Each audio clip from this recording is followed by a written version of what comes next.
Ah, sim. Bom.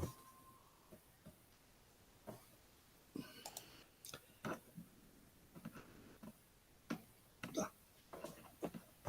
Bom, então, boa noite, pessoal.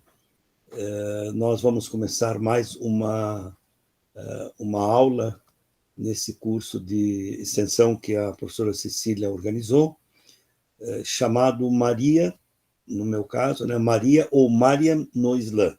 Quer dizer, Mariam é o nome da Virgem Santíssima no Islã. E a história de Maria no Islã é uma história simples, toda ela registrada no Alcorão, que é o livro sagrado dos muçulmanos, um livro revelado, diga-se de passagem, não foi ou não é um livro escrito por apóstolos ou escrito por historiadores. Eu sei que o status de revelado, num primeiro momento, pode incomodar, porque para aceitar precisa de argumentos, mas, de acordo com a doutrina islâmica, ele é um livro revelado, tem argumentos dos muçulmanos para isso, tendo em vista que ele foi revelado ao profeta Muhammad durante 23 anos de sua vida profética. Ele era uma pessoa iletrada, comprovadamente ele não poderia ter participado na escrita desse livro, o Alcorão.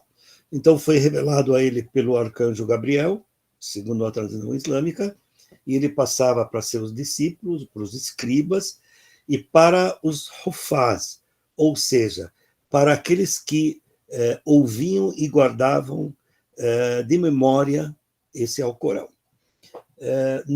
Na metade do século VII, precisamente em 653 aproximadamente, ele passa a ser uma edição, ou seja, tudo que tinha sido anotado e passado pelo profeta, né, anotado pelos discípulos e pelos escribas, mas passado pelo profeta, foi transformado num único livro. Fizeram 5 volumes inicialmente e distribuíram um para cada cidade importante no mundo islâmico daquela época. Mas o nosso interesse aqui é qual é a posição da Mariam ou de Maria no Islã. Então, é muito interessante essa questão, porque pouco se sabe, né, aqui entre nós a respeito de Maria, porque, desculpe dizê-lo, mas as pessoas têm uma má impressão do Islã em função da grande mídia. Isso acaba refletindo até na história, né? A questão histórica, a questão cultural, a questão hermenêutica, a questão epistemológica e assim por diante. Mas Maria, no Islã, ela é considerada uma das mulheres mais puras da humanidade. Eu diria para vocês que um muçulmano jamais falaria Maria simplesmente. Sempre que ele pronuncia o nome dela, diz Maryam al-Azra, ou seja, Maria a Virgem, Maria a Pura. Daí porque é considerada pelos muçulmanos como uma das mulheres mais puras da humanidade. E o detalhe aqui, e mãe de um dos mais importantes profetas enviados por Deus para a humanidade, ou seja, Jesus, o Messias. Em árabe, né? Em árabe, aqui está transliterado, desculpe, eu pulei aqui, vou voltar. Yeshua, esta vírgula invertida é o Ain do árabe, é Yeshua al-Masih. Yeshua é Jesus, al-Masih, o Messias. Então, essa é uma primeira colocação interessante. Veja que talvez choque alguém, como assim enviado por Deus para a humanidade como um dos mais importantes profetas? Então, a questão da Santíssima Trindade aqui é um outro detalhe, mas no Islã não se aceita a Santíssima Trindade pelo fato de que ela aniquila a unicidade de Deus. Ela desconstrói a unidade de Deus. Daí porque não existe o Deus Pai, Filho e Espírito Santo. Só que isso é um assunto bastante longo e aqui seria difícil expor. Bom, vejam, a fonte primária e única, esse única devia estar entre aspas, porque tem livros de história a respeito de Maria, a respeito de Jesus. Só que os livros de história, quando são escritos por um, digamos, muçulmano, por um árabe, muçulmano ou não árabe, seja o que for, ele sempre vai ter como fonte o Alcorão e a tradição profética, ou hadith, né, nabawi, tradição profética. A palavra hadith, do ponto de vista semântico, significa conversa, né? Palavras ditas. Mas, na tradição islâmica, esse termo ficou consagrado, hadith, para aquilo que o profeta disse e muitas vezes praticou diante de testemunhas enquanto profeta. Então, esse hadith profético, nós temos hoje obras em árabe e outros idiomas que tem uma biobibliografia bastante consistente. Os apócrifos, com o tempo, eles foram sendo deixados de lado, porque é necessário ou foi necessário que houvesse, né, testemunhas oculares e uma tradição da bibliografia, né, ao longo da história, uma tradução assim que seja verídica. Então, fala-se em cerca de 40.000 os ditos proféticos existentes e registrados. Então, a fonte primária é o que o Alcorão diz. Daqui a pouco a gente vai ler uns versículos bastante curtos a respeito de Maria no Alcorão, né? E seu filho Jesus. Então, é o Alcorão ou o livro de história. Agora, se você quiser do ponto de vista religioso, tem que ser o Alcorão. Pode ser que haja comentários a respeito, mas, na visão islâmica, se fugirem daquilo que o Alcorão está dizendo, eles já deixam de ter validade. Por exemplo, você não pode dizer de Maria como mãe de Deus, do ponto de vista islâmico, né? Então, o livro sagrado dos muçulmanos, que apresenta 2 suratas, e eu gostaria só de chamar a atenção para a palavra suratas. Ela já entrou na língua portuguesa como capítulos do Alcorão. Se vocês procurarem no Aurélio, por exemplo, vocês vão ver que a palavra surata, suratas é o plural, né? Surata é capítulo do Alcorão, e suratas, então, capítulos. Eu acho que por insistência e por frequência de se mencionar sura, porque o capítulo em árabe é sura. Daí, em português, se transformou em surata, porque muitas pessoas aportuguesavam colocando surata. Então, entrou no dicionário. Sobre o mistério de ambos, ou seja, a sura 3 e a surata 3 e a surata 19. Nós temos estas 2 suratas em qualquer Alcorão em árabe, elas não divergem absolutamente em nada.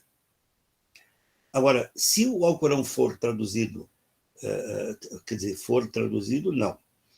Se o sentido do Alcorão for traduzido, porque não se traduz o Alcorão de acordo com a doutrina islâmica, o que se pode fazer é traduzir o sentido dele. Aí pode ser que haja uma diferença na tradução, mas no árabe são absolutamente iguais, porque normalmente quando um Alcorão vai ser editado, ele tem que ter a chancela de alguém para que possa sê-lo. Quer dizer, há um acompanhamento muito sério em relação a isso.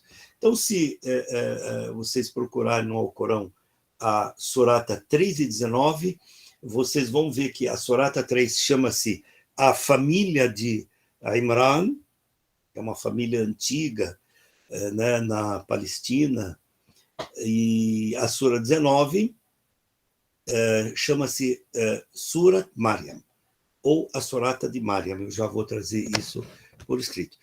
Então, eu acho que aqui tem um dado interessante, porque se você tem 2 suratas que falam 2 capítulos do Alcorão, no meio de 114 capítulos, que é o todo, que falam de um mesmo tema, é porque eles consideram muito importante esse tema. Agora, você vê, Professor, pelos títulos que nós vamos ver aqui, você já vai ter uma dimensão de quanto que a Maryam, ou Maria, ela é assim, tida numa posição a mais elevada possível entre as mulheres. Então, vamos lá, um por um aqui. Jamil, o pessoal está dizendo que o slide não mudou. Não mudou? Opa, para mim mudou. Não está mudando, está no primeiro ainda. No primeiro? Está aqui? Espera aí, então vamos lá. E agora? Mudou? Não mudou nada, não. Ué? Nossa, eu estou no segundo, passei agora para o terceiro. Então, vamos fazer o seguinte, vamos voltar e vamos mudá-lo assim. Será que mudou agora? Mudou. Então, vamos utilizar a maneira, essa maneira aqui, não aumentado, não aquela do carro. Aqui dá para ver? Dá. Então, tá bom. Vejamos alguns títulos da Virgem Maria no Alcorão. Pessoal, eu vou alternar. Uma hora eu vou usar Maria, outra hora Maria, outra hora Virgem Maria.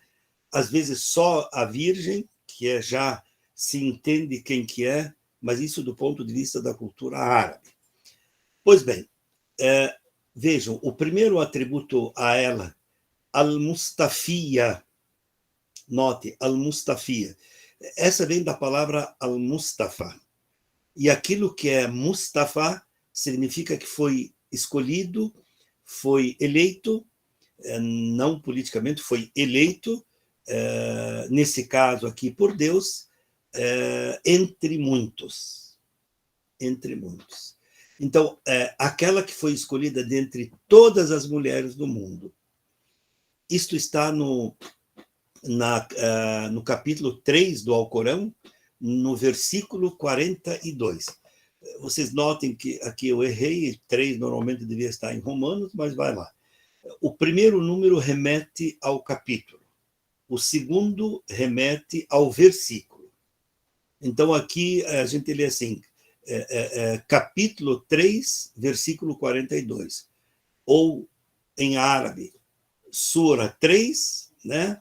Aya 42. Mas é normal, o primeiro o capítulo, depois o versículo.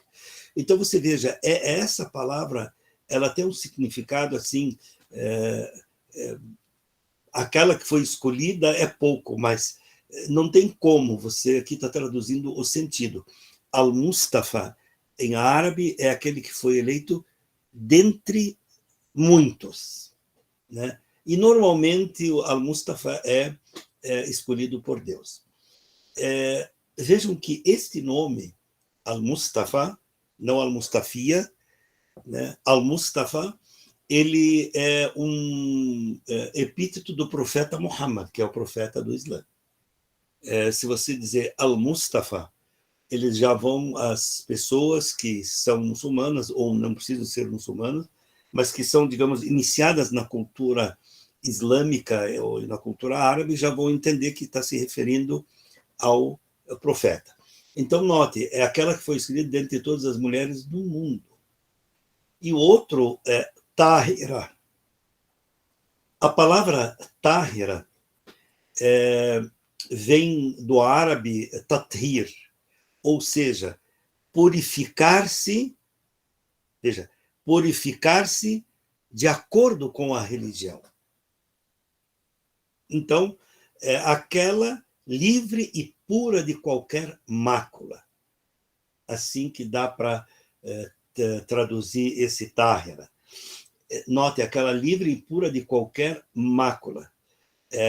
Eu aqui podia lembrar que Maria foi salva, digamos, tanto em sua vida terrena, como em sua vida pós-terrena.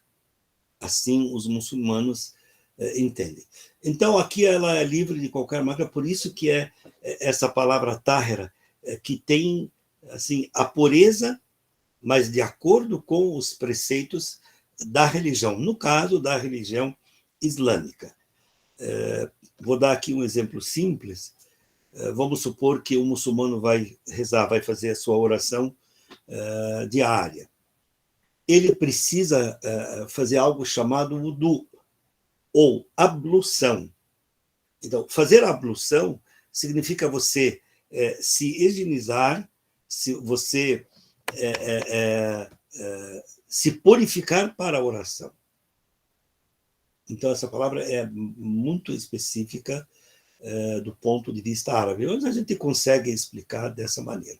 Então, na mesma sura, ou no mesmo capítulo, e até no mesmo versículo, que é bastante longo.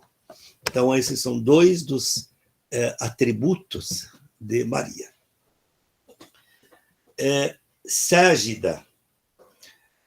A palavra ságida vem de sajada, e sajada é aquele que se prostra durante a oração e coloca a sua testa no solo, que é num dos momentos, quando o muçulmano está fazendo a oração, tem este momento em que ele coloca a sua testa, eu digo no chão, em cima de um tapete, né, algo que preserva, algo preservado de sujeira.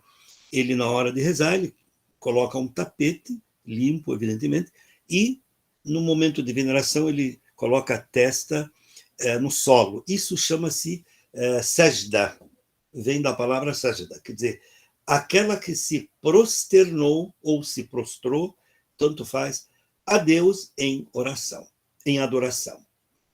Então, daqui se deduz que ela era devotada a Deus, que ela era religiosa, que ela sempre evocava a Deus, ela sempre se prostrava suplicando a Deus e assim por diante. O próximo é Ráquia, né? Ráquia é mais ou menos, é algo também, é um procedimento durante a oração de um muçulmano. Então, ela se curvou em adoração. Tem um momento em que ele se curva, né? E um momento em que ele se prostra. Esse momento em que se curva para louvar a Deus chama-se Raqi. Então, ela é Ráquia, aquela que se curvou em adoração a Deus. Percebam que, até agora, só questões relativas a Deus. Por quê? Porque isso foi tirado, não está dessa maneira no capítulo do Alcorão, mas entendendo a palavra, você pode, a partir daí, se estender para fazer uma explicação. Pois bem, olha, qanita, né? Qanita vem do verbo qanata, ou aquele que se submete constantemente a Deus. Então, os muçulmanos, sempre que vão fazer uma súplica, a palavra súplica aqui é quando a pessoa, por exemplo, abre as mãos assim se faz a súplica, e começa a louvar a Deus e pedir a Deus aquilo que ela deseja, né? Então, nesse momento que ela se submete a Deus, quando você pede, você se submete. Então, a qanita, né, aquela em submissão perpétua a Deus, porque não existe ninguém que é qanit, submisso, com essa palavra. Com essa palavra é exclusiva da religião. Então, aquela em submissão perpétua a Deus. Então, mais uma vez, mostrando a religiosidade, né, e a pureza de Mariam relativamente a Deus.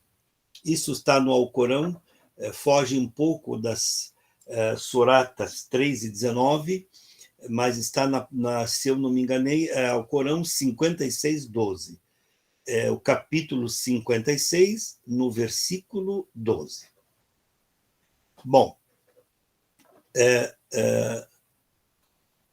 Siddiqa, ó, Siddiqa. Aqui está transliterado, mas também quem acha difícil ler ou coisa, não é problema. O problema, ou melhor, a questão é entender aqui. Vem da palavra Sadiq, ou seja, aquele que é veraz. Então, aquela que confirma a verdade. E quem confirma a verdade é veraz. Então, Siddiqa, confirmar, né, no sentido de que realmente entende o que é a verdade e ela passa a confirmar esta verdade. Isto está no Alcorão 5, versículos 73 a 75, e no 56, 12 novamente, é o mesmo do outro. Note que eu não comecei com a história, não começamos aqui com a história dela. A história dela, daqui a pouco, a gente vai ler aqui em alguns pequenos versículos. Mas só para, assim, tirar ou apresentar aquela imagem que Maria tem nos muçulmanos. Na doutrina islâmica, ela tem uma, assim, eles têm um carinho, um amor assim todo especial por Maria. E depois, no final, no último slide, vocês vão ver uma curiosidade a respeito dela no mundo árabe e no mundo não árabe, do ponto de vista islâmico, no mundo islâmico. Pois bem, termina isso, aí a gente vai ver uma informação aqui, que no livro sagrado dos muçulmanos, o Alcorão, o capítulo, vejam, 19, é inteiro dedicado a ela, mas esse capítulo, pessoal, leva o nome dela. Chama-se Capítulo de Maryam, ou Surat Maryam, a Sura de Maryam. Repare, é a única pessoa do sexo feminino que nomeia um capítulo do Alcorão. A única. Né? E aqui outra curiosidade, que na Índia tem uma mesquita com o nome dela, Maryam. É o único lugar assim que eu me lembro de ter já lido e ouvido falar, não, tem uma mesquita lá com o nome de Maryam. Então, no livro sagrado dos muçulmanos, o Alcorão, o capítulo 19 é inteiro dedicado a ela. E esse capítulo leva o seu nome, Maryam, ou seja, a Sura de Maryam, o capítulo de Maryam. Então, eu acho que isso é mais uma deferência, né? Eu não estou querendo fazer apologia aqui a ela, mas apenas dizendo a verdade. E revelando para vocês aquilo que normalmente é oculto, né? Aquilo que normalmente, assim, a gente não ouve, só quando, por exemplo, num curso como esse, que a professora Cecília organizou, que vai falar de Jesus e Maria no Islã especificamente. Tá? No Islã especificamente. Bom, vejam, é o único, bom, já disse isso, que tem como tudo uma figura feminina, mas daí alguém pode me perguntar, mas não tem nenhuma outra pessoa, por exemplo, alguém próximo do profeta, alguém próximo de um califa famoso? Tem, mas não citando assim como citando, dando nome, com referência. A mulher de fulano, muitas vezes sem dizer o nome. Mas de Maria, nós temos o capítulo de Maria. E o que esse capítulo diz? Ele relata as condições em que Maria concebeu o seu filho e na hora do seu nascimento. É uma questão muito delicada, porque vocês vão ver que nós vamos passar todos os slides e ninguém vai falar numa figura que, no fim, eu vou lembrar quem que é. Então, relata o milagre. Então, aqui, realmente, é um milagre, é um mistério. Os árabes também falam em signo, quer dizer, sinais de Deus. Né? É um milagre de Maria dar à luz um filho, apesar de ser virgem. Não é o Jamil que está falando, aqui quem está falando é o Alcorão. Então, essa questão aqui pode-se dizer que é por intervenção divina. como dizem os muçulmanos. Relata o milagre de Maria dar à luz um filho, apesar de ser livre.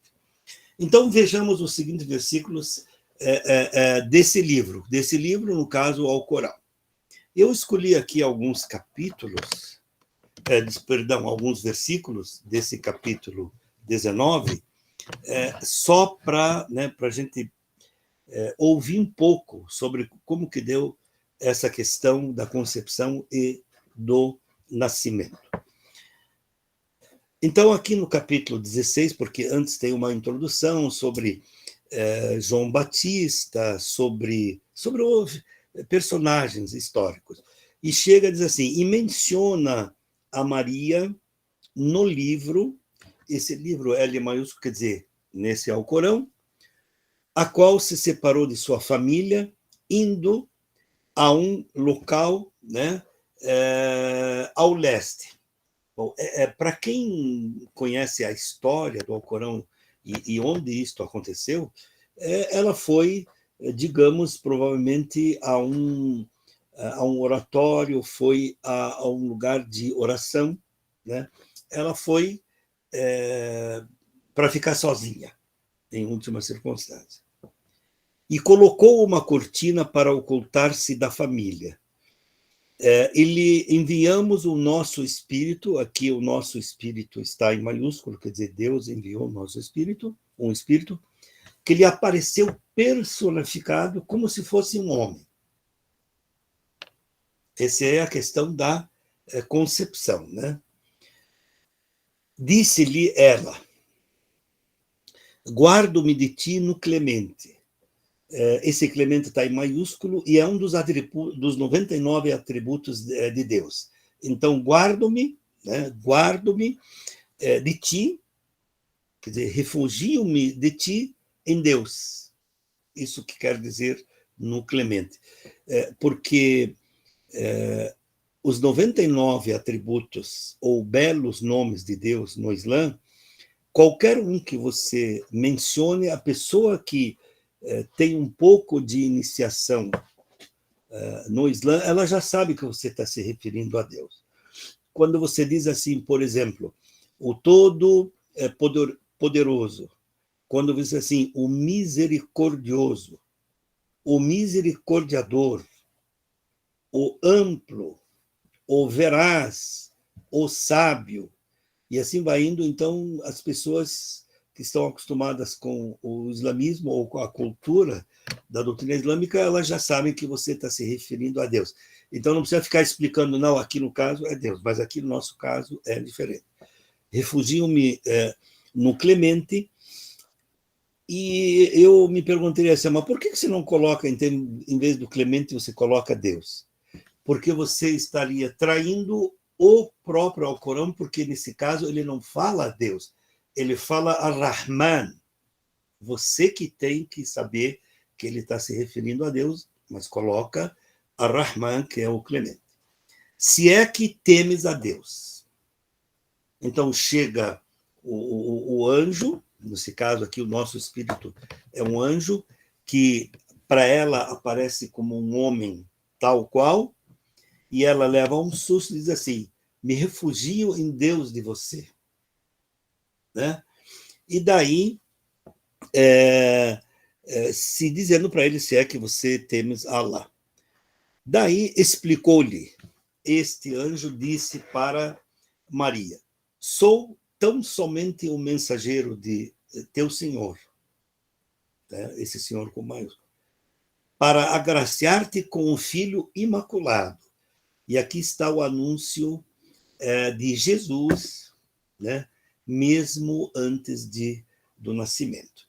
Então, essa questão da anunciação de um filho, segundo a doutrina islâmica, ele vai anunciar o nascimento de uma pessoa que vai ser considerada um mensageiro de Deus para uma época de pagãos. Um mensageiro de Deus para uma época de pagãos, segundo, né, a hermenêutica alcorânica aqui. né? O porquê da vinda dos profetas, não apenas de Jesus. Porque de tempos em tempos é necessário a anunciação de coisas pelos profetas, para apaziguar os homens ou para tirá-los do paganismo, né? Isso do ponto de vista religioso. Então, sou tão somente o mensageiro teu Senhor, para agraciar-te com um filho imaculado. Bem, disse-lhe ela, Maria responde assim, mas eu como posso ter um filho se nenhum homem me tocou? Bom, então aqui cai por terra a história de José. Então ela diz assim, como vou ter um filho se eu não tive relação sexual com ninguém? Então, do ponto de vista religioso, aqui, intervenção divina, né? E jamais deixei de ser casta.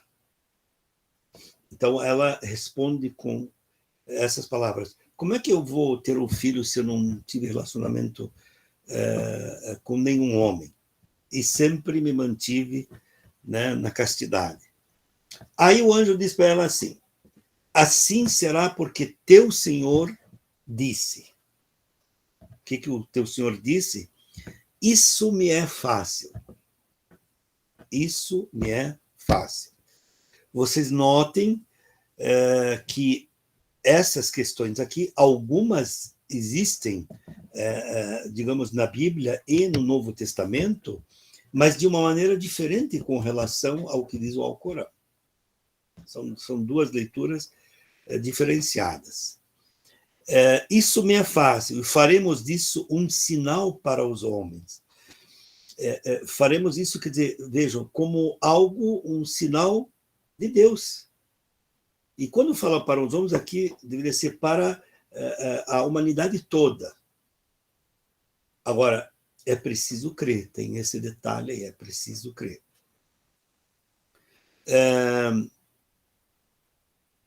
Então, daí, na continuação, e será uma prova de nossa misericórdia, né? Professor? E foi uma ordem decretada, pois não. Desculpe interromper, mas é que o slide está parado de novo. O professor está falando, mas não está trocando os slides, para a gente não está aparecendo. Mas eu estou lendo aqui, é que não tem slide. Eu estou lendo as coisas, eu não estou passando. O slide parou naquele, vejamos, os versículos deste livro aqui. Beleza? Se quiserem, depois eu posso mandar. Beleza? Mas se quiserem, depois eu posso mandar depois, tá bom? Sem problema. Eu parei mesmo naquele. Muito obrigado. É isso mesmo. Tá? E foi uma ordem decretada, quer dizer, Deus disse e está dito. Um decreto divino. E quando concebeu, retirou-se com o seu rebento para um lugar afastado.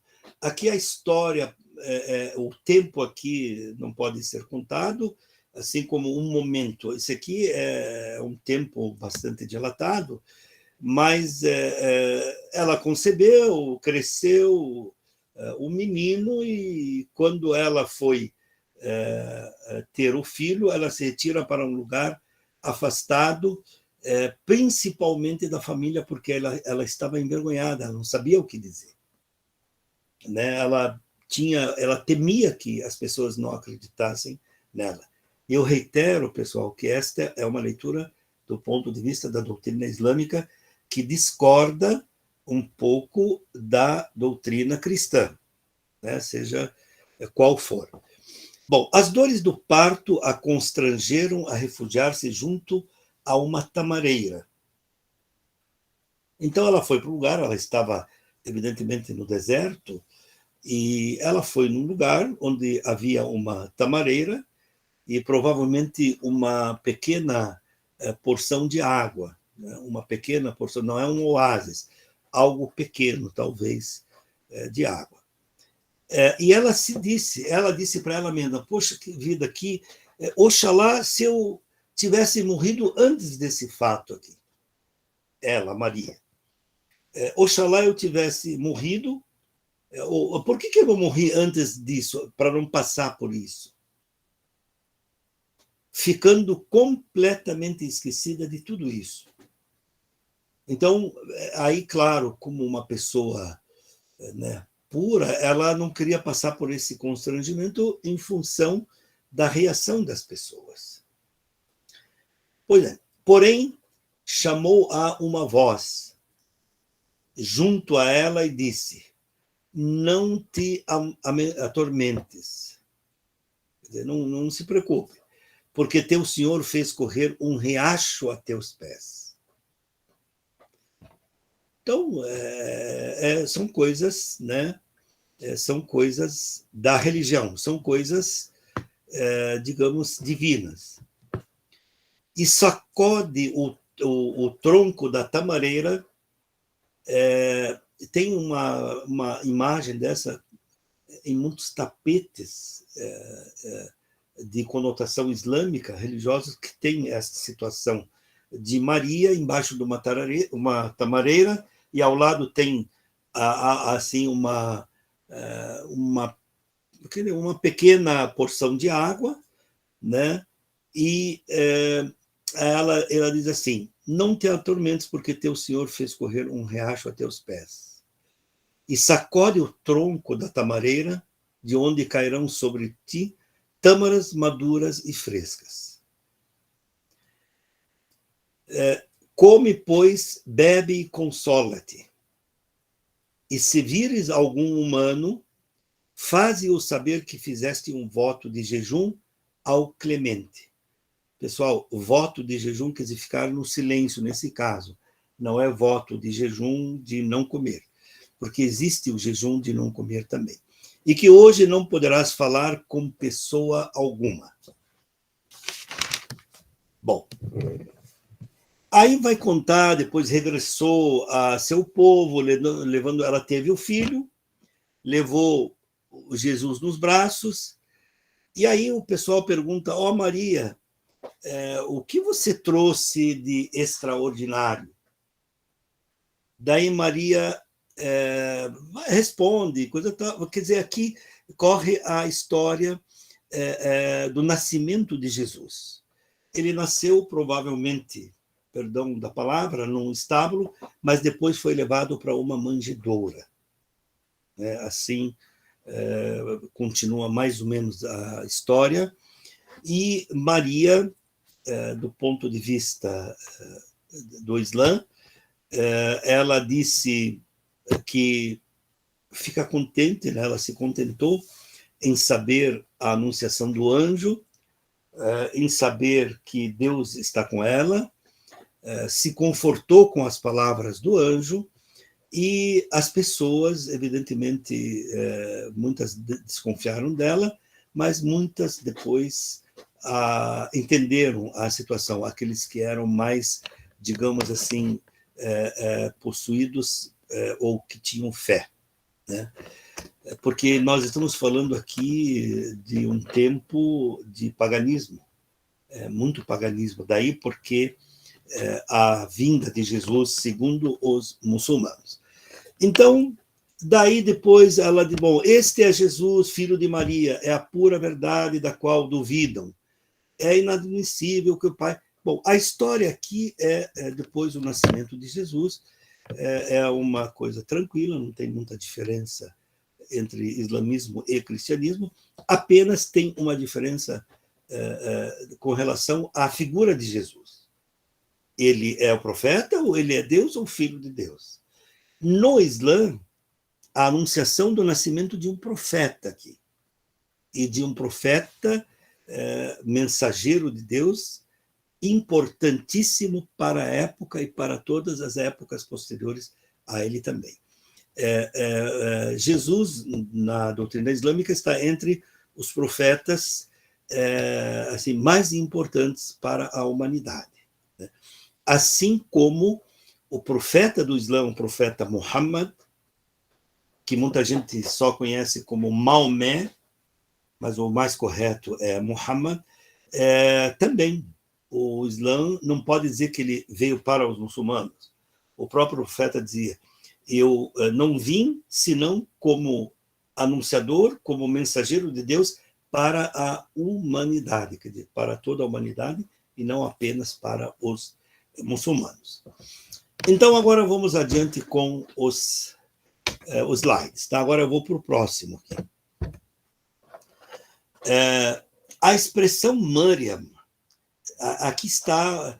Esta é uma questão muito interessante, tanto do ponto de vista islâmico como do ponto de vista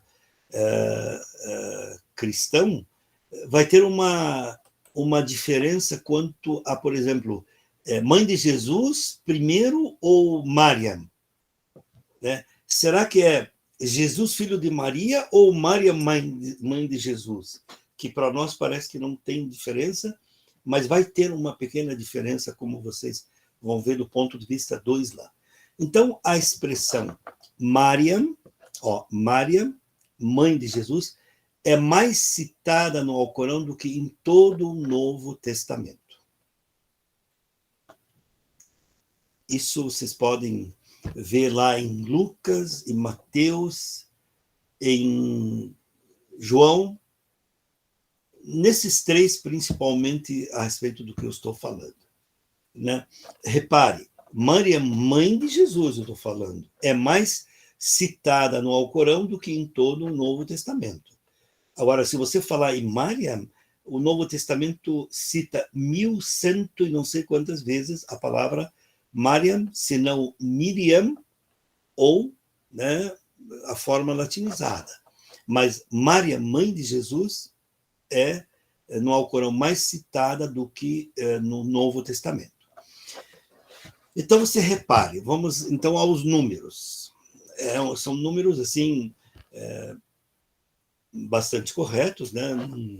Estão lá para quem quiser ver, e é uma questão de pesquisa só. O nome Maria, ou se quiser Maria, é citado 55 vezes no Novo Testamento. Porém, desses 55, apenas 19 se referem a ela como mãe de Jesus. Entendeu? Só. Né? Apenas desses 55 vezes, apenas 19. E quando eu digo aqui 1.000 e tanto, é de uma maneira direta ou indireta, quer dizer, só ela ou ela associada a alguma coisa. Tá? Agora, só ela, essas 55 vezes. Mas ela, e ela dentro de um contexto muito mais do que isso. Né? Agora, o que está interessando aqui são essas questões de mãe de Jesus. Porque aqui tem uma questão, digamos, do mistério, tanto de Jesus como de Maria. Entendeu? Então, aí está, 55 vezes no Novo Testamento, mas apenas 19 como mãe de Jesus. Pois não. Então, vamos adiante.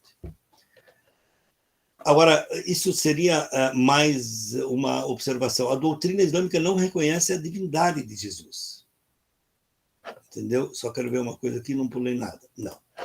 A doutrina islâmica não reconhece a divindade de Jesus, como eu já disse desde o começo, né? O Messias. Aqui em árabe, Isa al-Masih. Isa é Jesus, al-Masih, o Messias. Daí porque em árabe, aquele que é cristão chama-se Masih. Né? Vem daqui, do Messias, messiânico. Tá bom?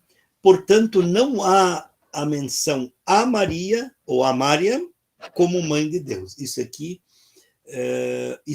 para o muçulmano, seria uma heresia. E, veja, eu estou dizendo o que é no Islã. Agora, qualquer um pode contestar o que estou dizendo, mas eu estou apresentando aquilo que o islamismo disse. Então, nós podemos contestar sem problema. Né? Então, você veja, não se pode, você não vai encontrar em nenhum Alcorão, né? Nenhum. Aliás, no Alcorão você não vai encontrar essa expressão Maria, mãe de Deus, ou Maria, mãe de Deus. Você vai encontrar mãe de Jesus. Né? Então, essa eu acho que é uma observação interessante, porque isso é uma olha, eu diria até uma aporia isso entre cristãos e muçulmanos, a ponto de que hoje existe no Vaticano um instituto de estudos de aproximação entre as religiões, e um desses institutos, né, entre aspas, uma seção desse instituto cristãos e muçulmanos estudando e debatendo a questão da Santíssima Trindade, que não é o nosso caso aqui, felizmente, né, porque é uma coisa complexa, exige tempo, existe teologia, filosofia da religião e assim por diante. Bom, eu vou aumentar para ver se vocês continuam enxergando a mesma coisa. Vocês enxergam esse mesmo slide? Não. Então eu volto. Tudo bem até aí, né? Aqui dá para enxergar, então. Ela é citada 34 vezes no Alcorão da seguinte maneira. Veja, isso pode parecer assim, um dado apenas, mas do ponto de vista de quem estuda exegese alcorânica ou bíblica, essa questão é muito importante quando se compara. Isso, para eles, tem um motivo, né? 23 vezes com referência a seu filho, ou seja, Jesus, filho de Maria, e 11 vezes com seu próprio nome, Maria. Entendeu? Então, essas 34 vezes estão divididas assim, se referindo a Maria. E a única mulher citada no Alcorão, reiterando, por seu nome e não como, por exemplo, mulher de fulano, filha de fulano. Porque é comum você encontrar no Alcorão mulher, digamos, de Pedro, digamos, né? De fulano, sem dizer o nome da mulher. Essa é a questão.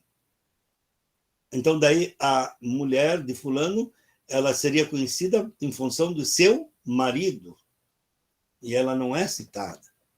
E aqui isso não acontece com Maria, ou com Maria, né? Então, eu acho que é bastante expressivo isso, porque nós temos uma pitada da importância disso com relação a essa anterioridade e posterioridade. Filho de Maria ou Jesus, filho de Maria? Maria, mãe de Jesus, ou Jesus, sabe, filho de Maria? Essa questão interessa muito para os exegetas. Bom, olha, no Alcorão, é Maria que denomina seu filho Jesus. Para eles é mais importante, veja, na expressão Jesus, filho de Maria. Jesus, filho de Maria.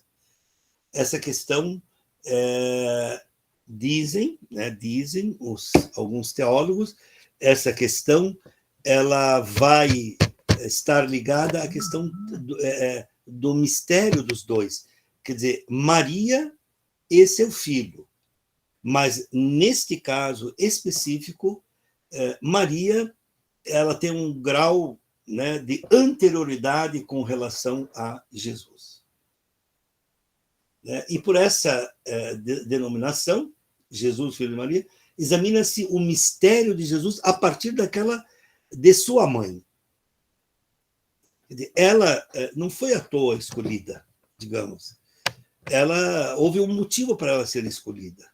Deus a escolheu e, por determinação divina, ela concebeu e ela teve o filho, Jesus, e é por isso, né, examina-se o mistério de Jesus a partir de sua mãe. Quer dizer, na realidade, eu aqui estou apresentando uma opinião do ponto de vista da doutrina islâmica. Agora, digamos, do ponto de vista da Bíblia ou do Novo Testamento também, tem algumas diferenças aí, né?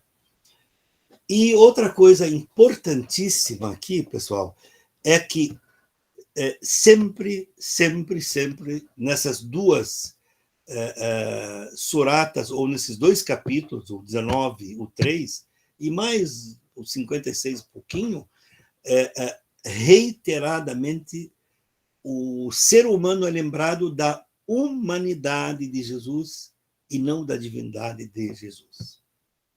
Quer dizer, da humanidade para excluir a deidade.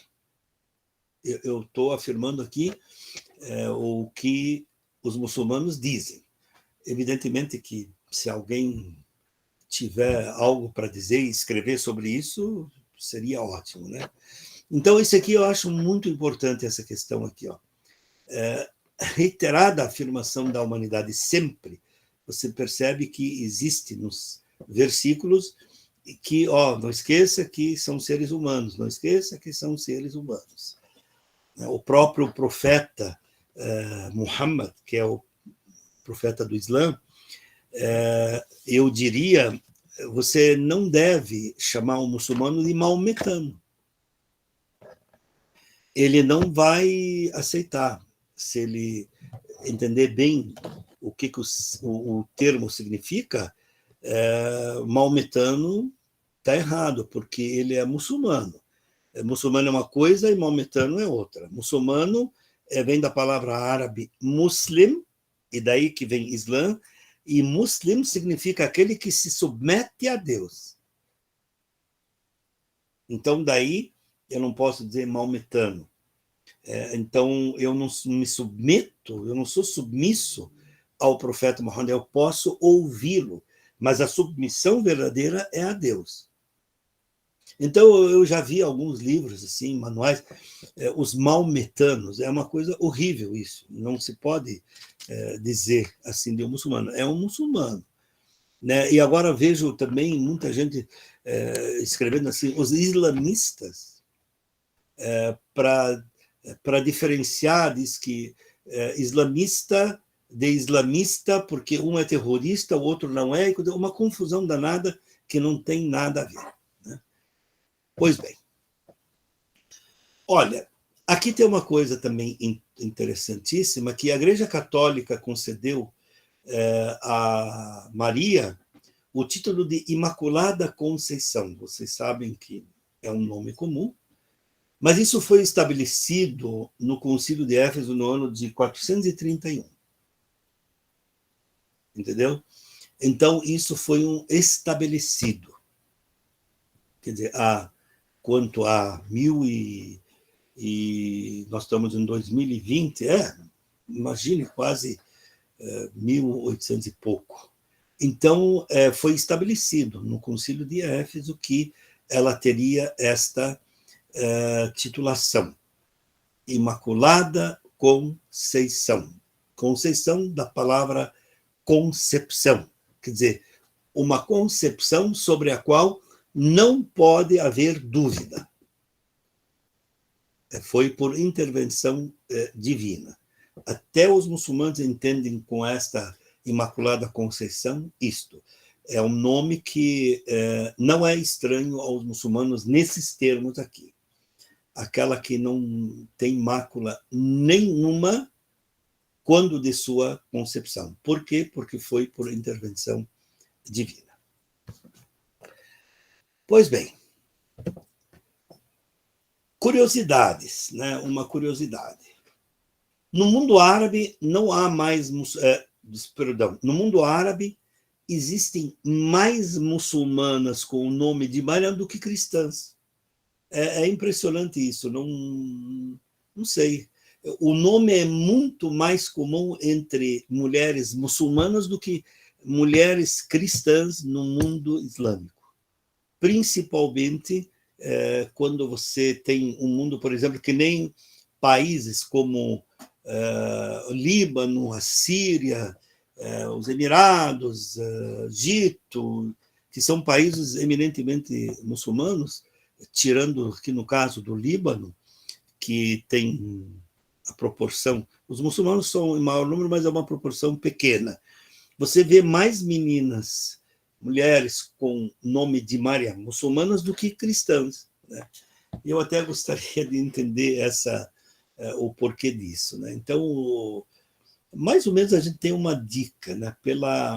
Pelo amor, pela acolhida sincera que eles têm com relação. Quando você fala Maryam al-Azra, quer dizer, Maria Virgem, é coisa muito significativa. E não há a figura do José na história de Maria. Essa aí é uma questão que você não vê aqui, você não vê no Alcorão, e é uma história para os muçulmanos assim bastante diferenciada. Não tem a figura do marido aqui. Então, eu só queria ler mais, acho que bom, estou bem no tempo aqui, ler só mais assim um pouquinho em função disso para a gente terminar essa parte aqui dos versículos. Se vocês quiserem, eu posso pôr isso no papel e depois passo para a professora Cecília ou para alguém, pode passar para vocês sem problema, digo até a página.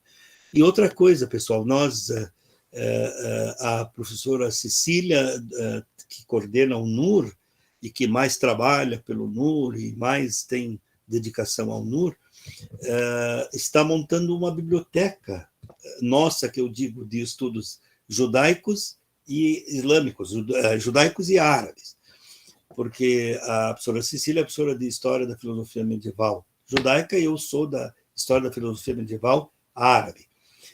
Logo, logo, nós vamos ter mais exemplares do Alcorão lá na nossa biblioteca. Né? Nós vamos ter também outros livros, aí quem, por exemplo, se dedica a isso, na biblioteca tem. Na biblioteca nossa, da Unifesp, também tem, porque um tempo atrás eu mandei para eles. Muito bem, então, só continuando. Aí diz assim, nós paramos no 13, onde diz assim, ele disse, sou o servo de Alá, o qual me concedeu o livro e me designou como profeta. Fez-me abençoado, isso agora vem a parte justa, onde quer que eu esteja, e me recomendou a oração e a paga do zakat enquanto eu viver. Quer dizer, me fez a prática da oração, me recomendou a prática da oração e ajuda aos necessitados. Isso que é zakat em árabe. E me fez gentil para com a minha mãe, no caso, Jesus aqui, não permitindo que eu seja arrogante ou rebelde. A paz está comigo desde o dia em que nasci. Estará comigo no dia em que eu morrer, bem como no dia em que eu for ressuscitado. Então, vocês vejam que nesse versículo 33 do capítulo 19, aqui a figura da vida, da morte e do dia da ressurreição, tal qual também no cristianismo. Então, a paz está comigo desde o dia que nasci, né? Não esqueçam que esse é um livro ao Corão, né? Estará comigo no dia em que eu morrer, né? Bem como no dia em que eu for ressuscitado. Para um cristão ler isso é um pouco pesado, mas é assim que os muçulmanos, assim que o livro sagrado dos muçulmanos vem a figura do profeta Jesus, que dizem assim os muçulmanos, o profeta Jesus, e imediatamente tem que dizer que a paz seja sobre ele. Você não diz no Islã assim, o profeta Jesus, você vai dizer o profeta Jesus, que a paz seja sobre ele. E você diz isso também para Muhammad, o profeta Muhammad, que a paz seja sobre ele. Então, notem aqui a igualdade. Por quê? Porque Jesus realmente é um dos profetas importantes, segundo a concepção muçulmana. Este é Jesus, filho de Maria, é a pura verdade, da qual duvidam. Quer dizer, tinha gente naquela época que duvidava de Jesus como mensageiro, de Jesus como profeta. Duvidava que fosse anunciador de uma religião aos homens. É inadmissível que Allah tenha tido um filho. Glorificado seja. Quando decide uma coisa, basta lhe dizer, seja e é. Ou se e é. E Allah é o meu Senhor e o vosso Senhor. Adorai-o, pois esta é a senda reta. E aí depois ele vai falar das pessoas que não têm religião e coisa e tal, mas a parte importante desta sura ou capítulo de Maria é essa. São todas importantes, mas essa é a passagem mais delicada que existe sobre ela e sobre seu filho Jesus, né? Então, eu acho que com isso é o que eu queria dizer sobre Maria. Eu queria mais histórico do que outra coisa, mas é uma história um pouco oculta, né? Principalmente em se comparando Jesus como um profeta e Jesus como Deus ou filho de Deus e algo desse tipo dentro da doutrina cristã. Tá bom? Então, era isso. Eu fico à disposição para as perguntas.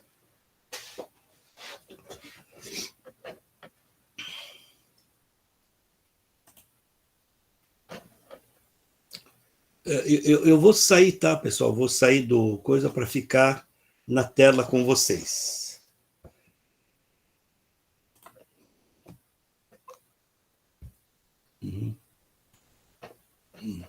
Acho que já estou, né? Então, eu não sei como é que vai ser, Cecília, se é pelo chat. Aliás, não tem quem que está... Não tem ninguém que está... só a Cecília que está aqui digamos, da turma porque tinha alguém que parece que estava coordenando, né? Não. Bom, mas pode fazer... Eu posso pegar aqui, e tem a Anitta, tem o André, então tá, então... no grupo aqui. Mas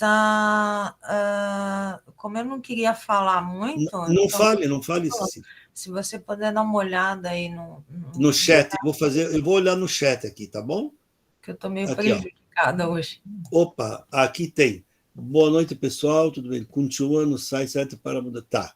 Boa noite, boa aula a todos, precisarei sair. Tudo bem. Seria ótimo, professor Janot. Tá bom. Pode dizer novamente o nome do concílio? Concílio de Éfeso. Éfeso, 473.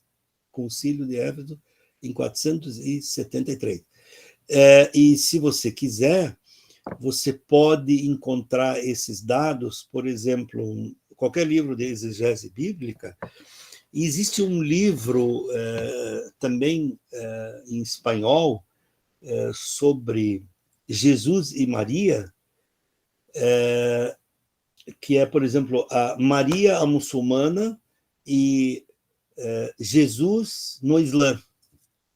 Jesus no Islã, que você pode também dar uma olhada. Eu não sei se todos têm esse dado, mas esse dado é um dado assim de procedência. Professor, como se explica essa guerra santa histórica entre cristianismo e muçulmanos diante desses fatos? Aliás, vamos ver se eu não pulei ninguém, desculpe, aqui eu comecei, tá? Boa noite, Cecília, tudo bem? Todos começam, tá. Boa noite a todos, tudo bem? Aqui não está chovendo, esse aqui é o comecinho. Desculpe, pessoal, tá. Boa noite, Cecília e mais colegas. Obrigado, boa noite. Mortada Hakim, Fabiana, boa noite, boa noite, boa noite. Boa noite. Boa noite a todos, professor Jamil, minha admiração desse seu ex-aluno. O Wagner. Oi, Wagner, tudo bem? Me lembro do Wagner, me lembro bem do Wagner. Igor, boa noite. Anitta Sayuri, boa noite, Anitta. As perguntas estão no final, né? Sim, bem no final, agora aqui. Tá, professor Jamil não mudou. Isto. Professor, há alguma menção ao Corão, ao episódio das bodas de Canaã? Diretamente que eu saiba, não. Diretamente, não. Marcos, professor, como se explica essa guerra santa histórica entre cristianismo e islamismo? Olha, Marcos, eu vou te dizer assim com toda simplicidade, questões políticas. porque quando a filosofia uniu as 3 religiões na Península Ibérica, a única guerra que houve depois foi a retomada da Península Ibérica pelos reis católicos Fernando e Isabel. Essa foi triste, mas a Escola de Tradutores de Toledo é um exemplo de tolerância das 3 religiões.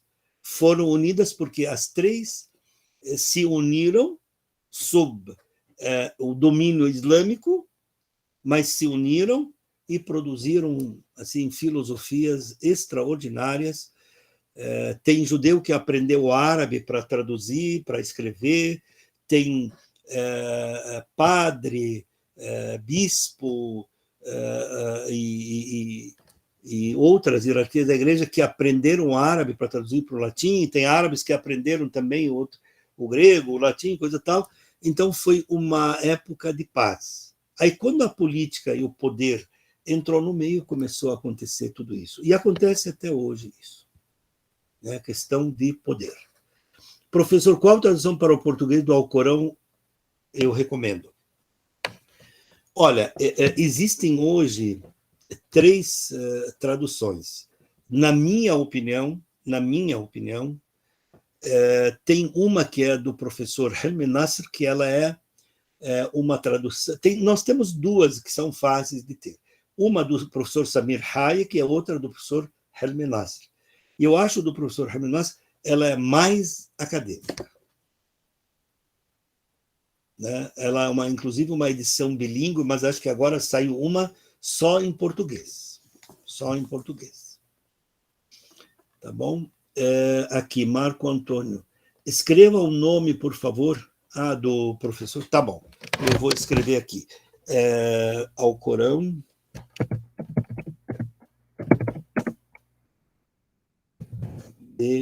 Eu vou pôr o nome aqui, Helmi Nasr. Esse professor da USP de língua tradução do sentido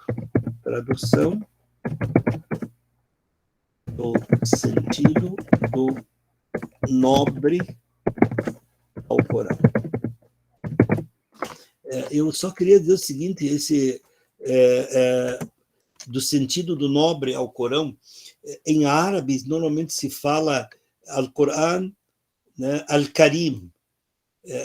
Sabe, Karim pode ser uma pessoa bondosa, pode ser uma pessoa assim que doa coisas facilmente, mão aberta, generoso e assim por diante.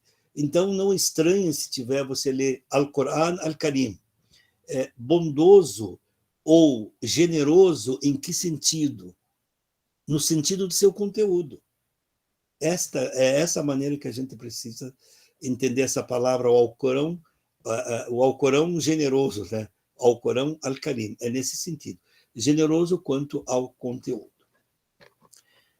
Bom, o que eu vi aqui, Rogério, tá, eu que agradeço, Rogério. Eu vou dizer o outro aqui também. Aqui o outro. Alcorão Sagrado.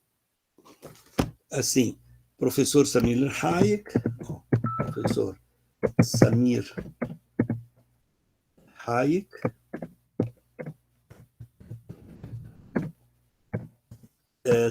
Tradução dos versículos do Alcorão, dos sentidos, tradução do sentido dos versículos do Alcorão.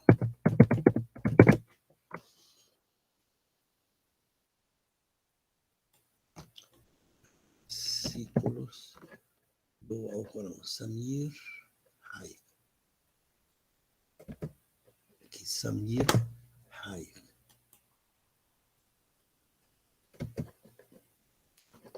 Saiu meio errado aqui, Hayek, mas é isso aí. Samir Hayek, não tem aquele J antes.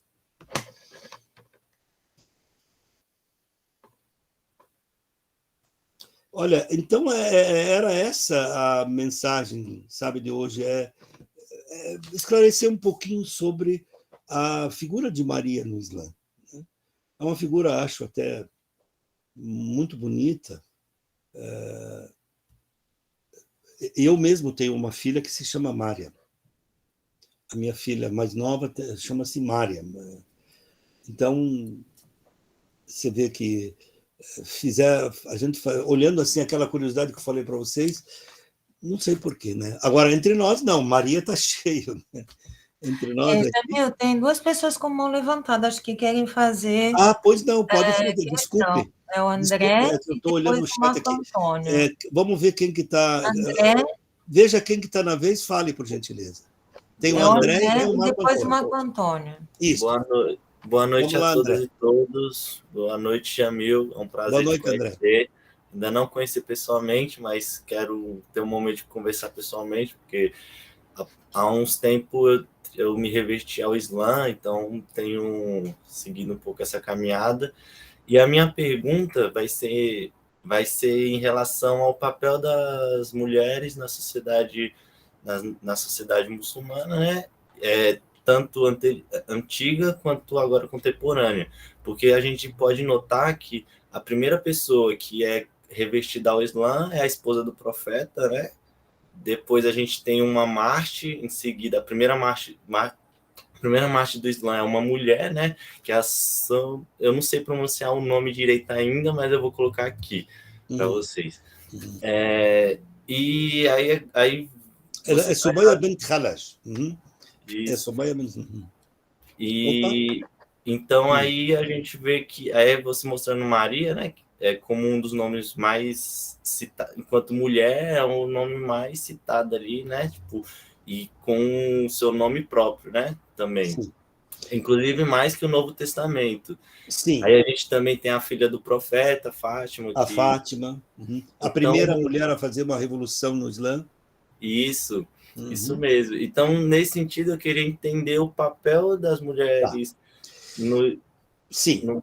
Olha, eu vou, em primeiro lugar, tem que levar em conta que nós temos duas culturas, uma a oriental e outra a ocidental.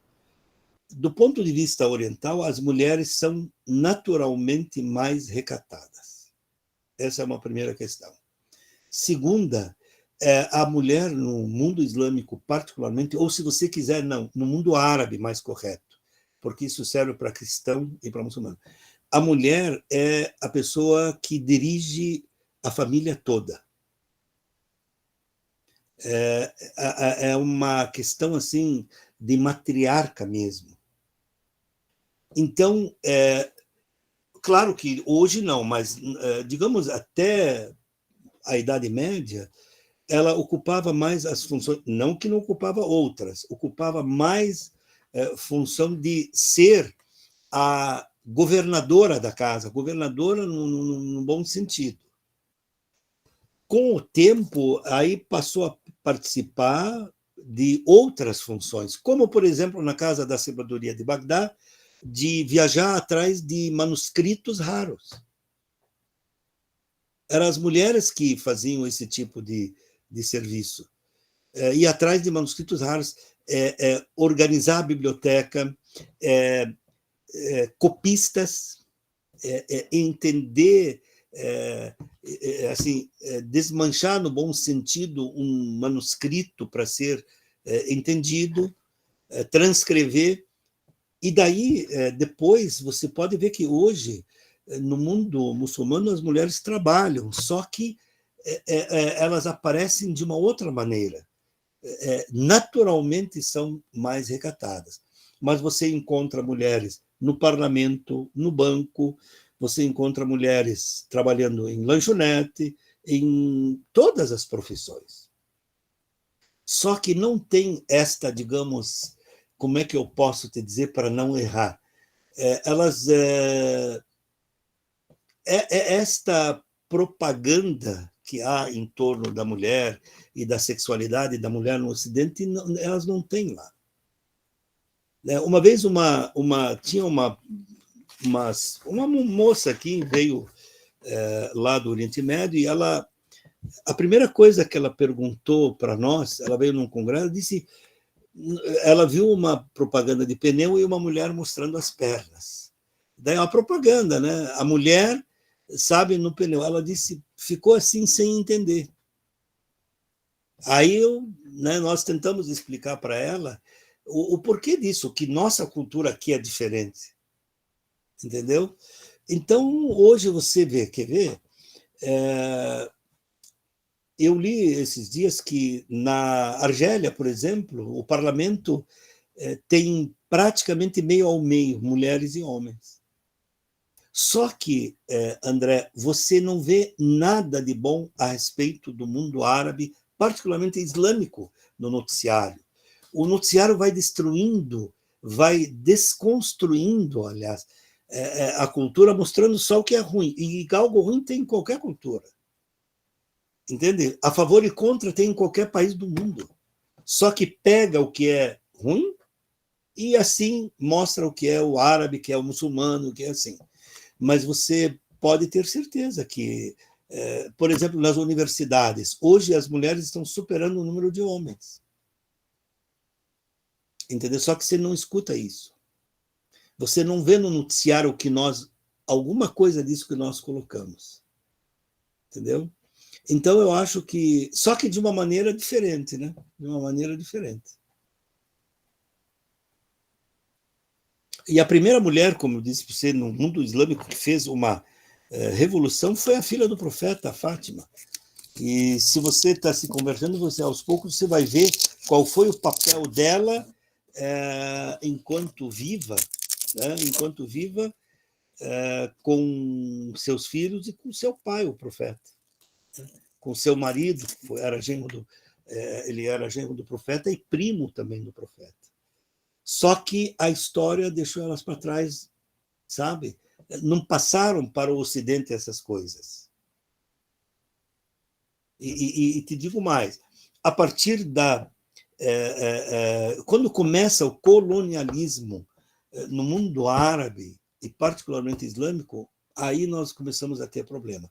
Começa um trabalho, me parece bastante oculto, de escolher um lado para mostrar tal cultura. Tá bom? Marco Antônio, fica à vontade. Boa noite, professor Jamil. Boa noite. Muito obrigado por essa oportunidade de conhecer e aprofundar esses conhecimentos sobre o Islã, um assunto que eu tenho me interessado bastante desde que eu conheci, no meu curso de Ciência da Religião, um muçulmano, o Átila, um colega meu de turma, que acabou agora com a tese dele de mestrado, e ele fez... Eu vou mostrar o livro aqui para vocês. Ó. Opa! Depois eu posso escrever, onde ele fala sobre essa construção, a saída do profeta Muhammad para Meca, né? De Meca para... De Meca para Medina. E onde ele foi construindo essa identidade muçulmana que me cativou. É um livro muito interessante. Depois eu posso... Pode escrever para nós, por gentileza, depois o nome? Posso colocar aqui no chat. Isso, né? Por favor. E estou muito interessado, como cientista da religião, em conhecer melhor, justamente para derrubar esses preconceitos que a gente tem, tanto sobre a cultura islâmica quanto a cultura africana. Aham. Agora, eu queria comentar só uma coisa. A quantidade de títulos que Nossa Senhora tem, ela é tão grande que chega a ser confuso, mesmo para os católicos, entender como é que esse processo acontece, como isso é definido e de que maneira isso é definido. Então, me parece que esse concílio de Éfeso, ele definiu o título de Maria como Mãe de Deus, Theotokos, porque foi, inclusive, em função das diversas heresias que a professora Cecília já mencionou em outras aulas. E que o título de Imaculada Conceição, me parece, se não me engano, é um título do início do cristianismo, já como uma ideia sedimentada entre os primeiros cristãos, mas que só vai ser transformado em dogma muito tempo depois, se não me engano, em 1800 e pouco. Então, eu mesmo estou confuso um pouco disso, mas eu quis fazer questão de fazer essa observação, porque eu vou ler um pouco mais sobre esse assunto e depois, se o senhor me permitir, eu volto a trocar ideia com o senhor, se o senhor me deixar uma maneira de conversar. É porque, para nós mesmos católicos, isso é muito confuso, isso é muito complicado, guardar e memorizar todas essas datas e falar sobre isso. Mas, de qualquer maneira, eu acho importante e fundamental que o senhor, a despeito de estar tratando de um assunto de Maria no Islã, tenha abordado essa questão e abordado com a profundidade que abordou. De maneira que, se isso foi alguma confusão, ela é perfeitamente compreensível, porque a gente se confunde mesmo com essa quantidade de títulos e datas. Tá bom? Eu só queria dizer isso. Muito obrigado. Eu vou escrever aqui no chat o nome do livro. Tá. Mas eu estou com você que essa questão da Imaculada Conceição, ela passou a ser bastante conhecida e divulgada muitíssimo tempo depois. Mas o concílio que determinou isso foi o Concílio de Éfeso, em 473. Ok. Tá bom, mas escreve para nós aí que é interessante. Vamos ver se alguém mais levantou a mão. Não, que eu veja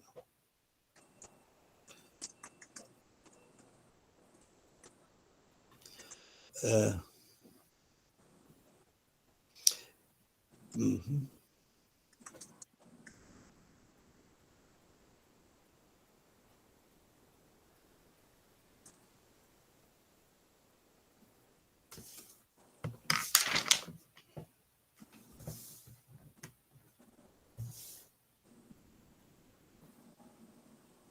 Ah, tá. Atlas. É português de Brasil? É de Portugal ou daqui do Brasil? Não, ele é brasileiro. Quer dizer, ele não. é humano, mas o livro está escrito em português. Foi uma tese. Sim, não, mas porque tem uma dessa editora lá, mas então aqui do Brasil, tá. Antônio Sá, eu vou anotar, já está anotado. A Constituição de Medina. Uhum.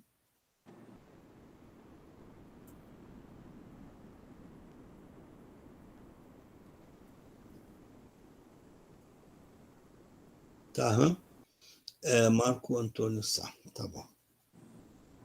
Obrigado, viu, Marco? Eu não conheço mesmo, não conhecia, vou conhecer. Está disponível, né?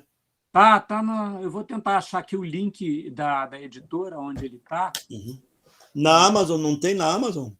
Não sei se ele está na Amazon, mas é uma editora... Mas manda o link da editora, por favor. Eu vou mandar, a editora Recriar. Então, não sei se alguém quer fazer mais alguma pergunta, alguma questão. O curso continua, Cecília, temos mais alguma... Marco Antônio Xavier Silva, muito grato por esclarecer o lugar o fato de que o tem leitura assassina do cristianismo, mas não por considerarem a importância de Jesus. Sim, abre caminhos para... Muito bem, obrigado, Marco. Obrigado, Marco Antônio. Obrigado mesmo. Então, tá certo? Tem mais uma aula, sim, que eu vou trabalhar Jesus no sufismo. Tá. Uhum. Tá aí, você já pôs aqui. Aí tem o link do livro. Tá, ótimo. Tá bom. Então, muito obrigado, né? E a Cecília, você pode ficar um minuto ali? Temos tempo para um minuto só depois? Sim, eu vou desligar aqui a gravação e a gente... Tá. Pessoal, muito obrigado pelo comparecimento e uma boa noite para todos e até uma próxima. Muito obrigado. Tchau, tchau.